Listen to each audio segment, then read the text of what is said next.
Nakita niyo na akong mag-survive gamit piso sa loob ng 3 araw.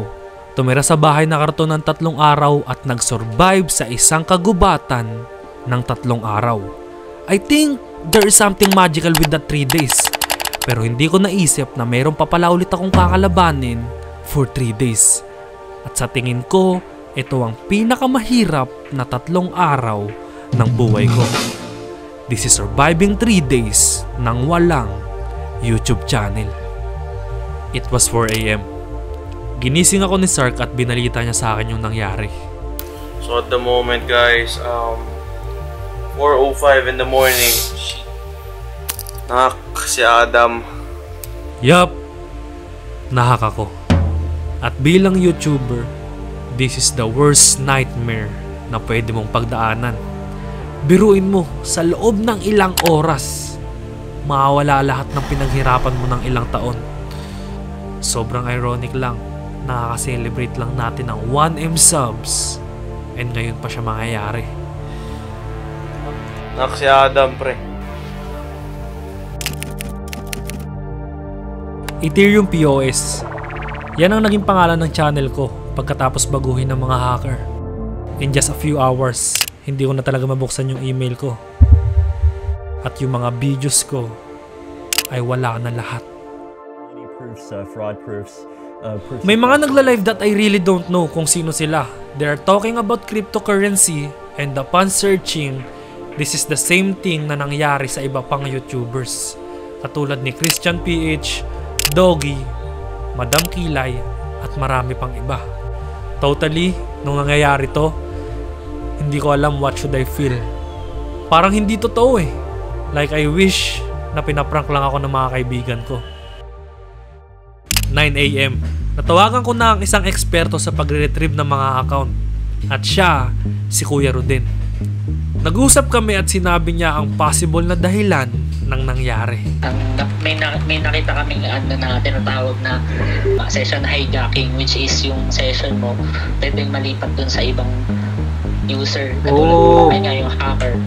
Yung session mo sa browser mo, meron din sila. So kapag nagpalit sila ng password, hindi na kailangan ng verification. Pero hindi rin natin alam kung ano talaga yung pinaka-sure po. Opo. Pero kuya, ang question ko lang, ilang percentage po ba na kayang mabalik yung YouTube channel ko? Hindi, 100. 100? Hindi mabalik yun. Oo, hindi pwede mabalik. Oo, tama tayo nang narinig. 100% daw, sabi ni Kuya. Although that is a good sign, hindi ko pa rin talaga maiwasang mag-overthink. Para kasing nilagay sa bingit ng bangin yung YouTube channel natin. 3:52 PM. Nararamdaman mo ngayon na ano? Pinaghirapan niyo ni Adam na wala? Hindi ko nga alam eh. Siyempre, malulungkot sobra. Parang back to zero na mangyayari. Pero siyempre, di naman natin iisipin na mangyayari. Ayoko mangyari yun, ang sakit. Pero sana mabalik. Oo naman. Kasi talagang back to zero. Parang bumalik kami sa 2016. No! 11:52 PM. Talagang dinalaw na ako ng pag-overthink. Dami rin kasi talagang sumabay na problema. Tingnan mo. Mukhang malungkot talaga eh. 6:32 AM. Maaga akong nagising. Buti nga nagising pa. Chinek ko agad yung phone ko para makita ko kung merong update si Kuya. At tumatawag pala siya ng madaling araw. Na-delete na daw yung YouTube channel ko, which is both good news and bad news. Dahil pag hindi na-approve ng YouTube ang pagre-retrieve, wala na talaga. Pero ito din kasi yung way para wala ng control yung mga hacker. Then 3 PM, nag-chat si Kuya and he said, it's time. Nung trinay niya sa end niya yung pagbukas ng email ko ay meron ng try to restore button, which is a good sign. So I got excited. Tinype ko yung old password ko and then boom! Too many failed attempts daw. Eh hindi naman kami nag-a-attempt. So sinunod namin to. Try again in a few hours. So after 3 hours, excited na ako dito. Kinikilig na nga kami ni Slim. Type ng password and then yes! Wala pa din. At ang theory ni Kuya ay baka nagtatry ang mga hacker. So the fight is not yet done. Sige kuya. Okay lang yan. Okay lang yan. Meditate ka lang dyan. Sige, thank you. Sige. Salamat. Pinapaganda pang istorya, boss. Siyempre, pero maabot ng 10 minutes.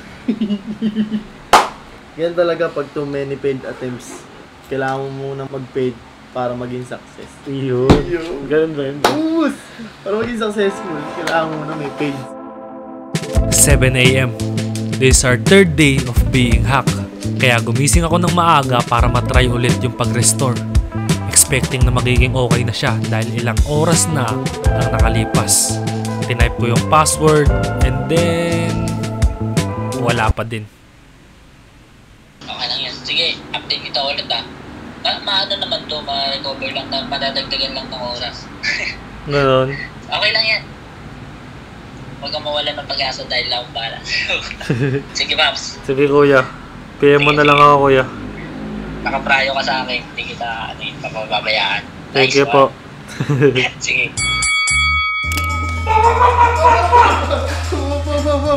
Anong gagawa mo dun? Ganda ako boss eh. Ganda ka pa saan? Baka sa mga hacker. Parang mas nakakatakot yung sigaw kaysa sa suntok eh. Parang sumisigaw pa lang, tinatamaan ka na eh.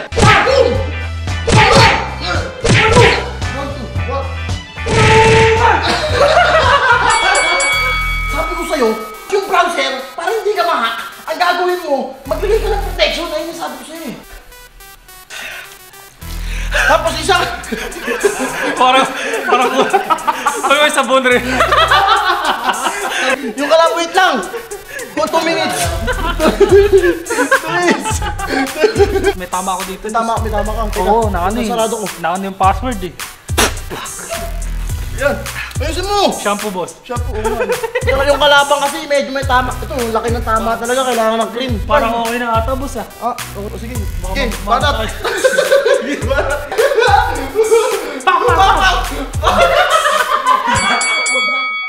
10 p.m.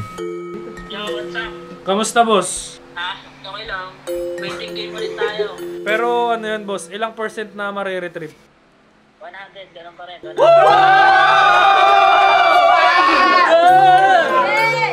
Nag-aantay na ang buong sambayan ng Pilipino. Sa'yo nakasalalay lahat. Yes, sir! Ano bang mensahe mo sa mga nag-aantay na ma-retrieve? Ayun, antayin niyo yung bagong vlog niya.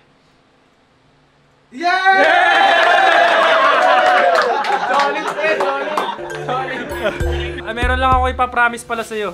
Kasi nakita ko dito yung M50 ko dati. So ngayon, pag na-retrieve mo to, sa'yo na ang aking M50! Salamat Oo, sana maayos na. 12 a.m. Kuya!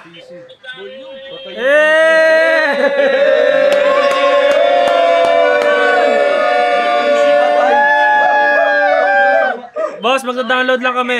Anydesk. Intro muna, intro. Intro. Ito yung papakita ko sa'yo. Uy, exciting yun.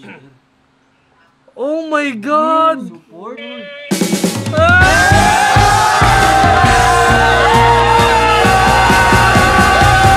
Nag-send lang naman si Kuya ng screenshot at ang nakasaad dito ay pwede na kaming mag-reset password. Kaya ginawa na ni Kuya ang mga magic moves niya para tuluyan na namin ma-retrieve ang channel. And after mga ilang segundo, pwede nang maglagay ng bagong password. Kaya naglagay na kami ng bago at chinek namin ang mga ginawa ng hacker sa aking Google account. And then after all ng ilang araw ng pag-aantay, may biglang sinabi si Kuya. Mag-party na kayo dyan.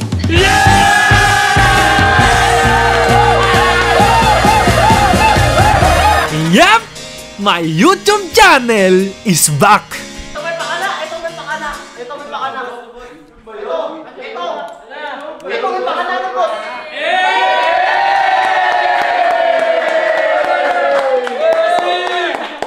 Siya! Meet the man, the legend!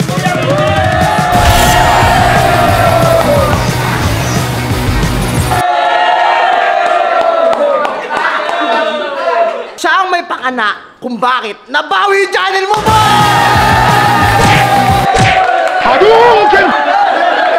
Bossing, Kamusta? Salamat po sa karangalan.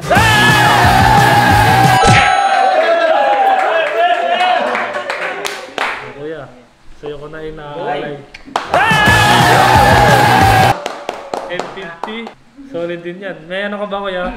Nakakayak na storya. Para maganda sa vlog.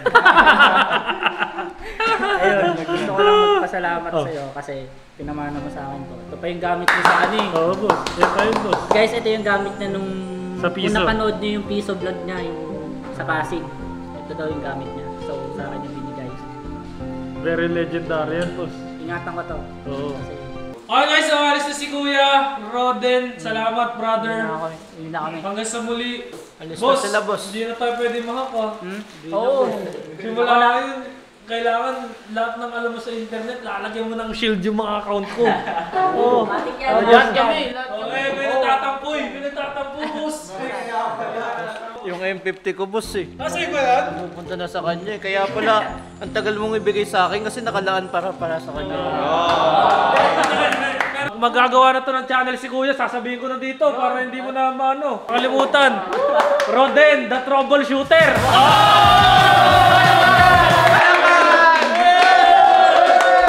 Sa lahat ng mga magpapa-troubleshoot dyan guys, si Kuya Roden, bigyan niyo siya ng kliyente. Dahil papasabugin natin ang kanyang 2023, 2022! Thank you, Paps. Message. Great beyond dreams. So, okay na nga yung vlog. Tapos na nga yung vlog eh. Tapos na nga yung vlog eh. Pero meron kasi akong na ano, naisip. So dahil, nagbalik na tayo. Nagbalik. Meron na akong gustong ibalik. One of my favorite vlogs. Gusto ko yan. Yung tungkol sa Apple. Na kung sinong bumili ng Apple, magkakaroon ng iPhone. At ito yung malupit. Dati namigay tayo ng iPhone 5. Ngayon, mamimigay tayo ng iPhone 13. May nga, baka mga kapitbahay. Ganyan lang, sis, parang nag-react na walang sound. Parang nag-react na walang sound. Mamimigay tayo ng iPhone 13.